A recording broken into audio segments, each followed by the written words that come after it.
Hi everyone, so I'm gonna be vlogging today. This was actually unplanned. I actually had planned of doing something else today, but unfortunately, the weather is not very supportive because it has been very stormy here recently, and I actually don't like shooting during gray and cloudy days because I just don't like the way that the light gets very overcast, and I just don't like the gray tones that I see around and the way that it reflects on my skin. Although I could actually use some artificial light, I actually don't like using artificial light when I am doing videos here on YouTube because it kind of affects the way that the colors register on the skin. But it's just my thing, okay. But today I do have some artificial light on, but it's warmer than the usual because when the weather is dull and gray like this, it's stormy and rainy, like it kind of also plays up within my head. What I have decided to do today is I'm going to talk to you about the fact that I am heading to the Brush Festival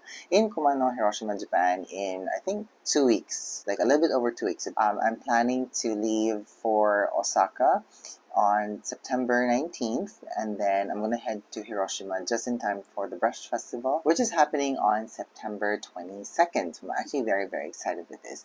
And in me saying that, I'm also very happy to report that I received my Japan visa, and it's going to last me for 5 years, so at least it's gonna make it easy for me to go to Japan when I need to. You might think that it's very far, but truthfully, from the Philippines, if I need to go to Osaka, it's only gonna take me a little bit over 3 hours, and if I need to fly to Tokyo, it's gonna be a little bit over 4 hours. So it's really not that far, and I can actually find a lot of good deals when I want to go to Japan. But it all again depends on the season when I'm going there. Today, because it's kind of like a little bit off season when I'm going, so it's really not that expensive, but the problem that I am facing right now is that because this was very last minute kind of a travel plan, a lot of the places that I like to stay in is all booked up. So I am actually staying in hostels when I am going to be in Japan this time. Usually I stay in guest houses with tatami floors, but unfortunately they're all booked up. So I was a little bit frustrated with that, but there's really nothing I can do. And don't be alarmed when I say I'm staying in hostels, because hostels in Japan are of good quality, and also they're actually quite affordable, which is actually very helpful for me at this point, because there have been a series of expenditures that I had to do that were not planned. I don't know what happened. I think it was just Mercury retrograde. My car had to be fixed, and then my insurance company didn't even contact me when payments wasn't going through to my credit card. It's just very frustrating. But anyway, so in me talking about this right now, it's gonna make me very happy because I am very excited, and I would like to share with you guys some of my plans on how I am actually going to get myself to the Brush Festival. And I'm hoping that in what I'm talking right now, it can prove useful and insightful for you if in the future you are actually planning to go to the Brush Festival in Hiroshima. Okay, so let's go. So for my trip to Japan this year for the Brush Festival, I'm actually entering the country through Osaka, and then I'm going to find my way to Hiroshima. And from Hiroshima, I would need to fly out of Tokyo to come back here to the Philippines. And the reason why this is so is because I actually had to use some of my mileage programs to get a rewards ticket to fly here, just so that I don't spend a lot of money for my trip. Usually at around this time, I already try to purchase the things that I need. And I have already purchased my travel data SIM. Now this one I think is only available in the Philippines because I found this on a local online website that sells a lot of stuff, again, which is very similar to Amazon or Alibaba. Now I actually saw this by accident because I was trying to search for more affordable versions of these travel data sims. And the reason why I'm saying this is because in Japan, from my previous experiences, most travel data sims cost around, I think, Let me double check. Okay, so let me go to Sakura Mobile. Sakura Mobile, and I can actually see it here that it's actually around 3,500 yen. And if I'm going to choose, like, my data usage period, so let's say if I pick it up on the 19th of my arrival and until the 19th, and then ends on the 26th, it's a period of 8 days. And if I click on data sim, and also going to choose one, so the total price that I'm going to be paying for that is actually 5,000 yen. Now 5,000 yen, that how much is that in dollars? Okay, so that's around $35 according to my conversion app here, which is around like 1,950 pesos. And I find that a little bit expensive, especially with the fact that I'm only going to be there for technically 8 days. And although it says here that I have unlimited data, but the thing is, in Japan, if the network actually notices that you are using too much of the data, it kind of like slows you down. Okay, so it's like it's I think a form of like fair usage policy, which I actually totally understand. Now, normally I would actually get this Sakura Travel SIM because this is like the company where I usually get my travel Wi-Fi's from, or SIM cards from, but it's just too expensive for me at the moment. Now, I actually bought this off of Lazada, and this one cost me around 800 pesos only, which would amount to $14. So it's actually half the price of this Sakura Travel SIM. Now, the only thing that's bothering me at the moment is that this is the first time that I am using this, and I am hoping that it's gonna perform well, especially for the price. I'm actually looking forward to trying this out.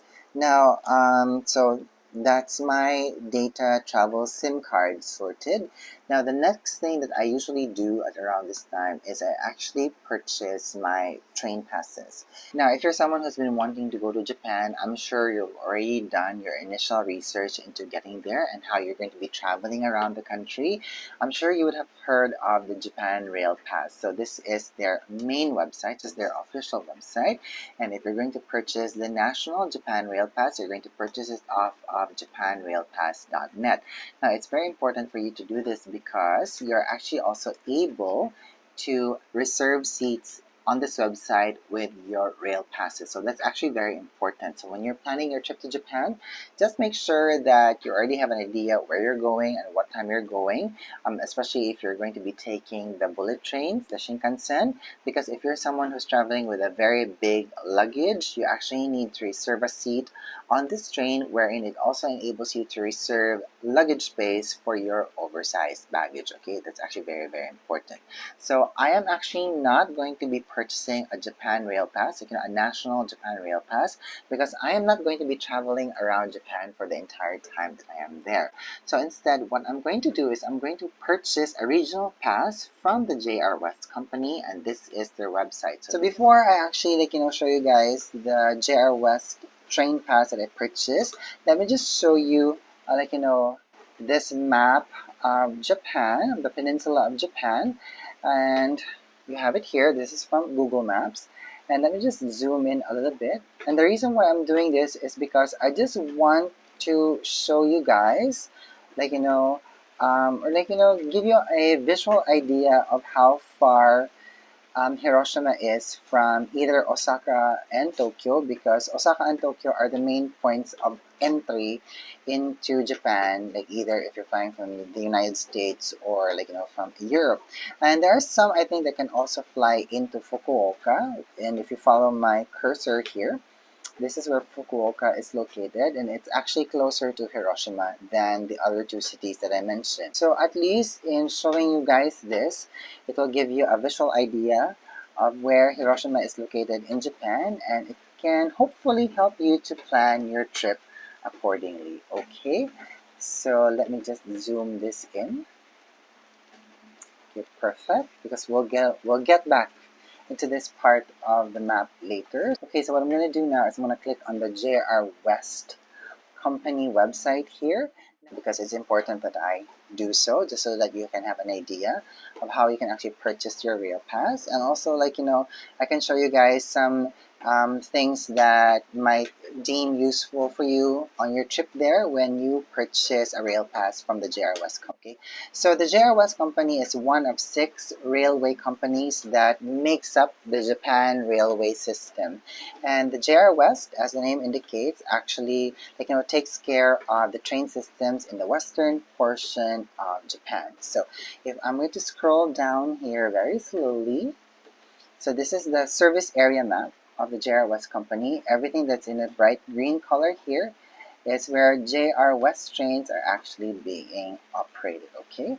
So you have the Hokuriku area, this part, the Kansai area, this part where Osaka is located, and the Chugoku area here is where Hiroshima is actually located, okay? So let's go back to the map here on Google Maps. So this is Osaka here, if you follow my cursor. This is Kyoto here. And then all the way here to the left is Hiroshima. So again, this will give you an idea visually where Hiroshima is located, against Osaka. All right, so let's go back now to the website of the JR West Company. Okay, so this, big box here is actually very important, and I always check this whenever I am in the area, because this boxes, all these things lined up here, these 1, 2, 3, 4, 5 green circles, this one yellow triangle here with an exclamation point is actually a status update of the train services in the area where you are. So for example, all of the limited trains have a green circle around it. It means they are all in good condition and they're running on time. There are no delays whatsoever. This also goes for the Hokuriku Shinkansen, the Sanyo Shinkansen, the Chugoku area, and the Kansai area. Okay. Now on the Hokuriku area, this one, there is a alert here. So if we click on that, it's going to pop up into a new window, and it's actually going to show you here what's going on in the area. So if you're traveling around the Hokuriku area and you just want to know if it's safe to travel there or if the train system that you are going to be on is actually working, this is a great way to actually check it out, okay? So you have a red color here on the line, and if we bring the window down further, it actually stated there that the Nanao line is canceled for the day because of an earthquake. Okay, so its service is suspended as with a mark with an X here. Okay, so at least this will give you an area, and if you're going to be in Hiroshima like I will be, if I'm going to check on the Chugoku area here, it's going to pop up into a new window, and you're actually going to see which services are actually not available or on time or have some services delayed. So again, this is actually a very important area of the website to check whenever you are there. Okay, all right, so now let's go down further.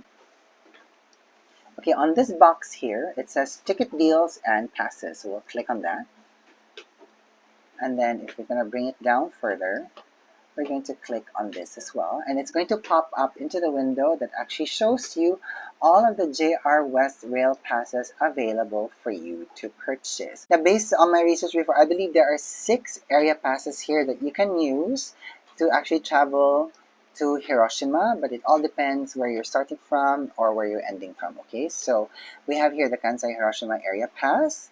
You can actually go to Hiroshima using this pass if you enter from Osaka. And if you go down, we have the Sanyo San-in area pass. You can actually use this pass if you enter from Osaka or from Hakata, which is located in Fukuoka. And then if we go down further, we have the Hiroshima Yamaguchi area pass, which is this one. And you can use this pass if you enter and exit through Hakata, again, which is in Fukuoka Prefecture. And you can also use the Okayama Hiroshima Yamaguchi area pass. It also is the same, you can also use this as long as you enter through Fukuoka in Hakata, okay? And then if we go down further, we also have the JR West All Area Pass. This is amazing. This will enable you to ride the trains all over the operating areas of the JR West Company, and then you can either come into Osaka and use this train pass, and then you can even exit in Hakata in Fukuoka if you want to do so, or you can just even go back to Osaka if you want to. Okay, and if we just go down further, I think there are 2 more here.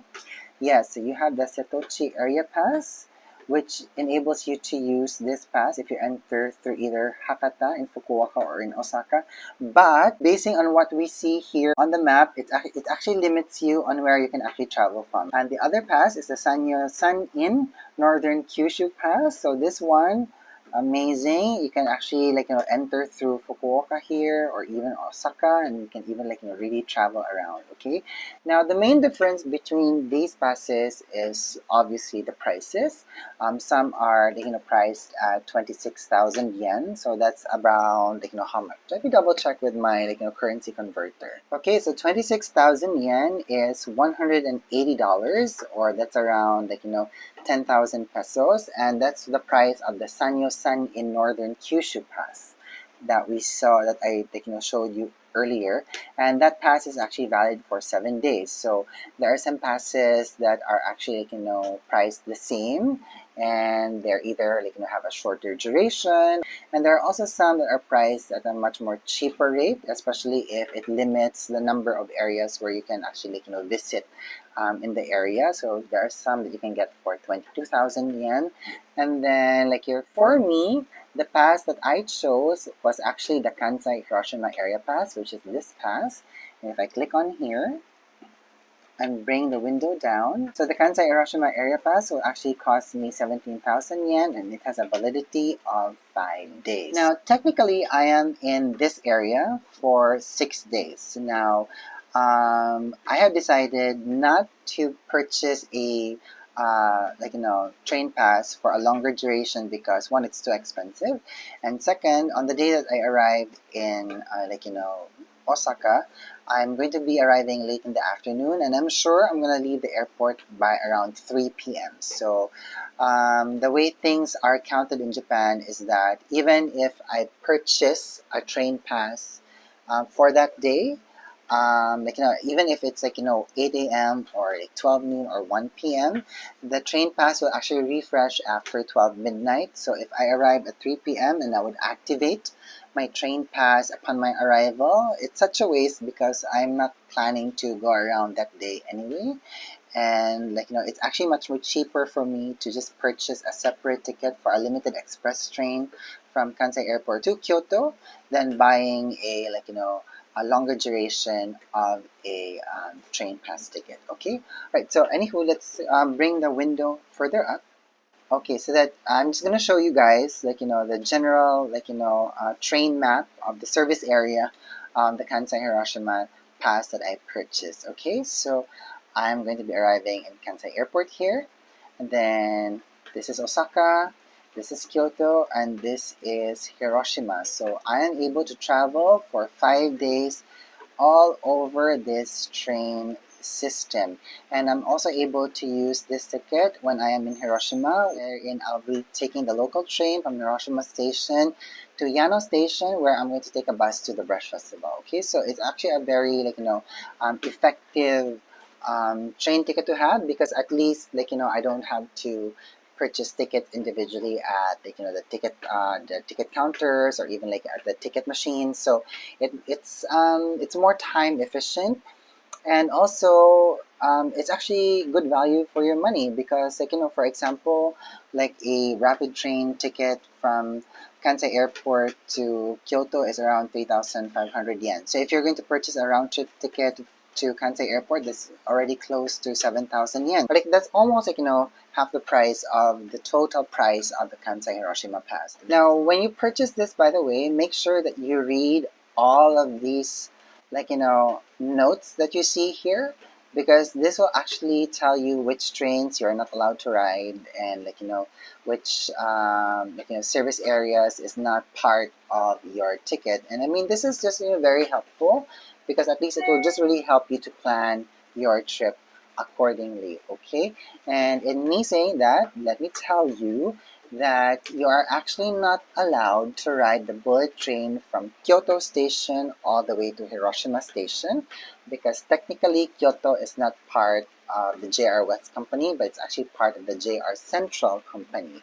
So what you need to do is that you would need to take a local train from Kyoto, and then you have to transfer to Shin Osaka Station, and it is from Shin Osaka Station wherein you actually are valid to ride the Shinkansen all the way to Hiroshima Station. Okay, so just do take note of that.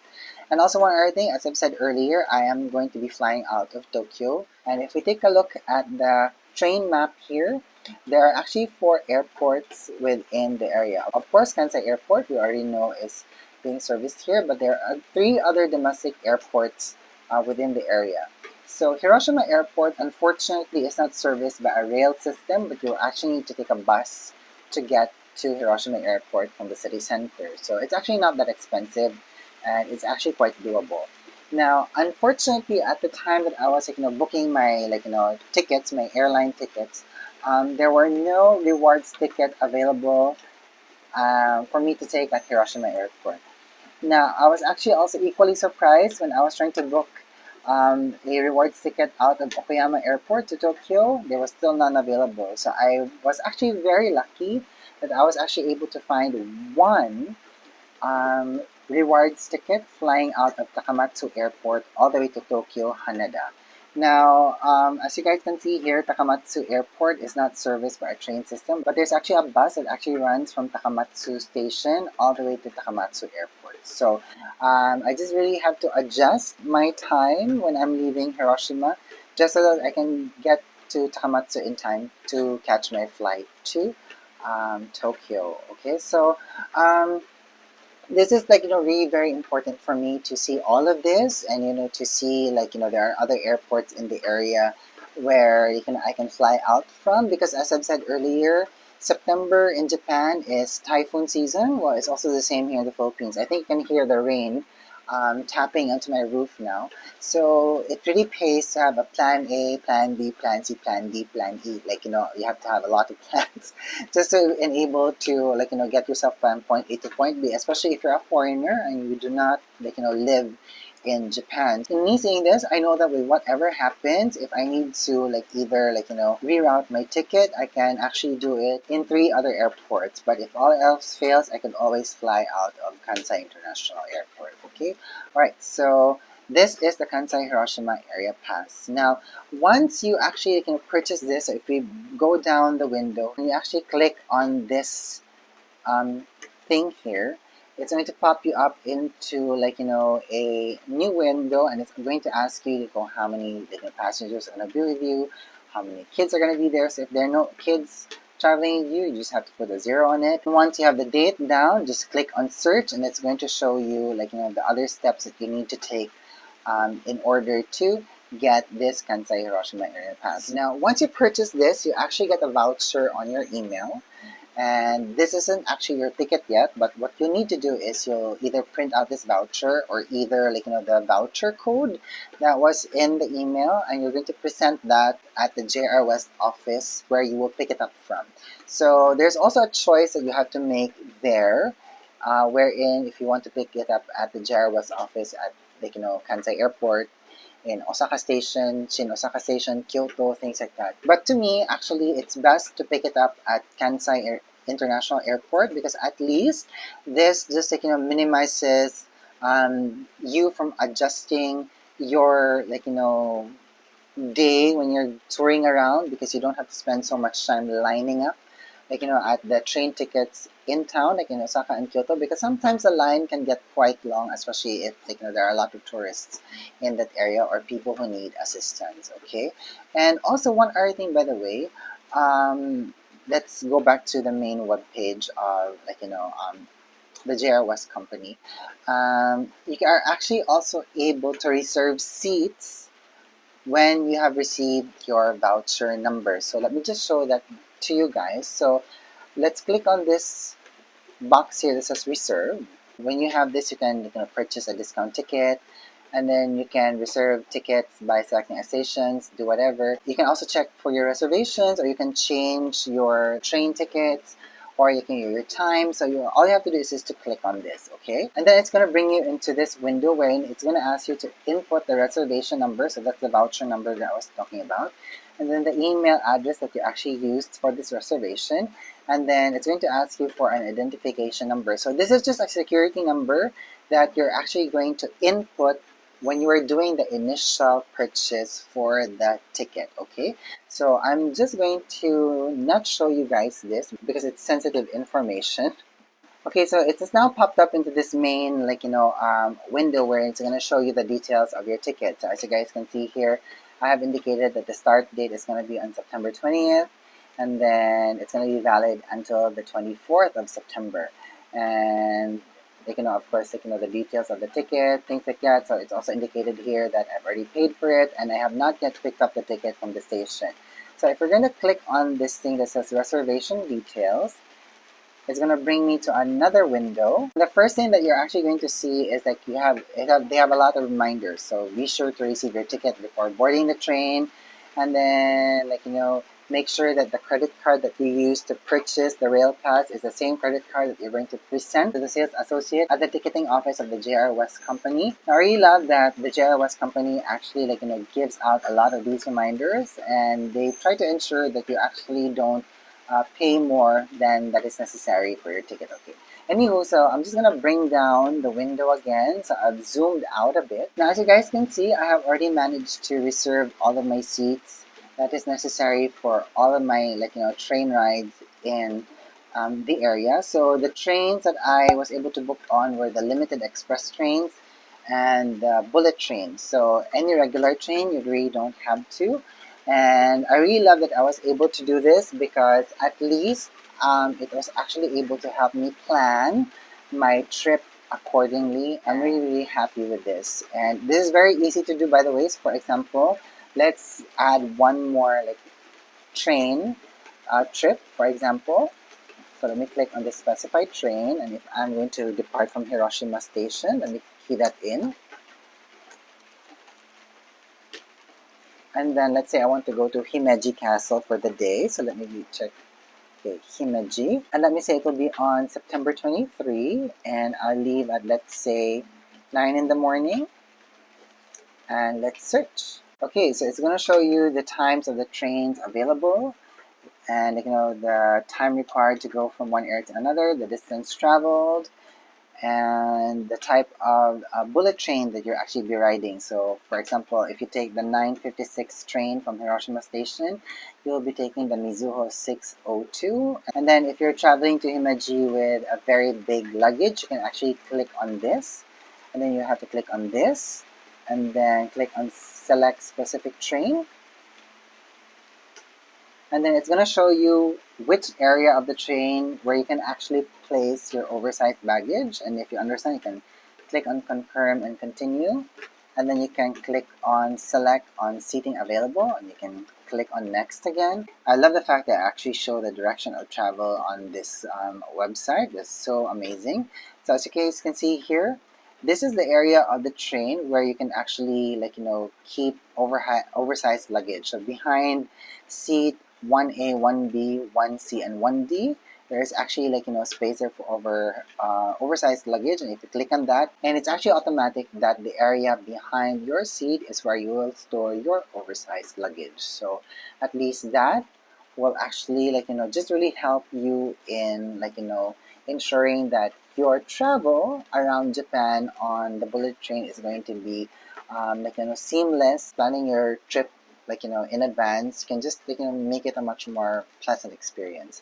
And if you don't have an oversized luggage with you, you can actually just put it on the railings on top of the seat, but just make sure that it's actually very secure there, and your luggage is not going to fall off, and it's not going to hit the head of the passengers below it. Okay, so yeah, so far that's what I've been doing. So if you guys have any questions about how to go to the brush festival, things like that, please let me know, and maybe hopefully I might able to do another video before I actually hop on my plane to get to the brush festival. Okay, yeah, so I believe that's it. So I'm gonna leave you guys now because I had work yesterday and I have a bunch of brushes that I have to wash. So these were the brushes that I used yesterday, and I kept them all in this Sonia G portable organizer. Now I believe this is coming back in October, so if you're someone like me who's a makeup artist and you need brush storage, do wait for this to come online at Beautylish. And